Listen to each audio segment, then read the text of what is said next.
Oh, hello.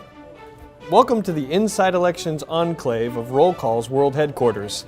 I know it's hard to believe, but this is where the magic happens.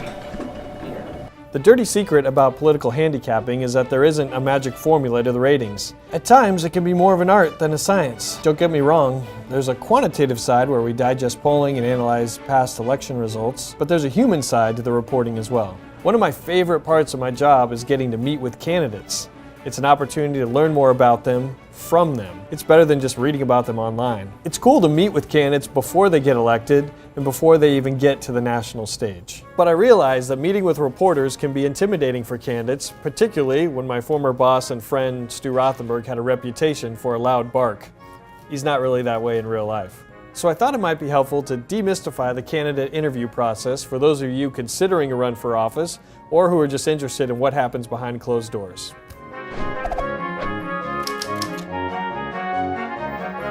Here we are, outside Roll Call's offices downtown near the White House. On your way in on a warm day, you can glance at BLT and you might be able to catch a member of the president's team having a nice lunch. Be careful though, because if you overshoot the building, you'll end up at the New York Times. Once you're in the lobby, you're gonna have to check in with security.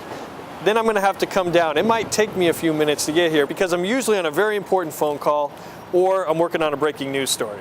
So I always know when a candidate is about to come in because Nathan breaks away from reading whatever Seahawks blog occupies his time and he goes to the closet. It's a very Mr. Rogers thing.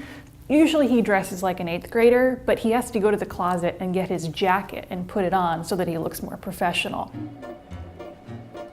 Up on the second floor, we'll search far and wide for an open conference room.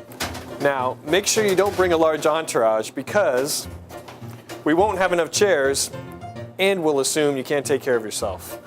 But the best case scenario is that we'll have the grand conference room, which is large enough to seat a small village of people.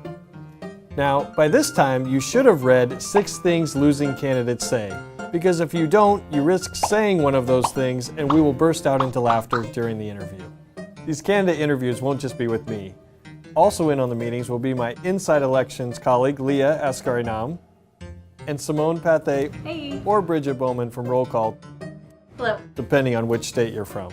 Then we will give you business cards. There will also be a Roll Call photographer. Thomas is great, but just ignore him. Your job is to act natural when there's a camera in your face. Now, if you can't pass this test, you probably aren't cut out for Congress. The roadmap of the interview is pretty straightforward. I'll start with a funny joke, then we'll talk about your bio, past professional experience, other elected offices, and other races. So Nathan starts with the same joke every time. He says, let's start with the tough questions. What's your date of birth?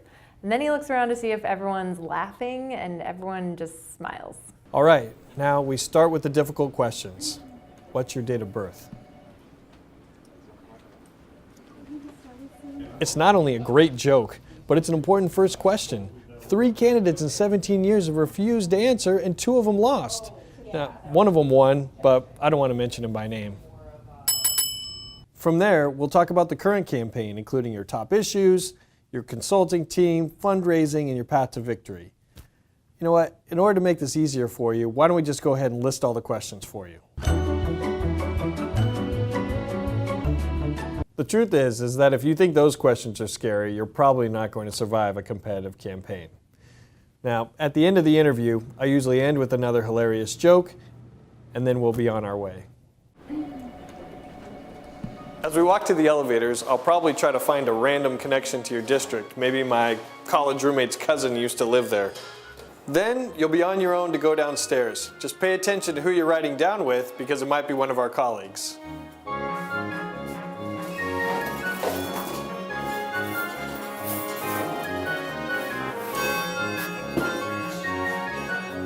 Well, that's it, the candidate interview. I hope that helps you a little bit, and come by and see us. We look forward to meeting with you just before you become programmed with all your talking points.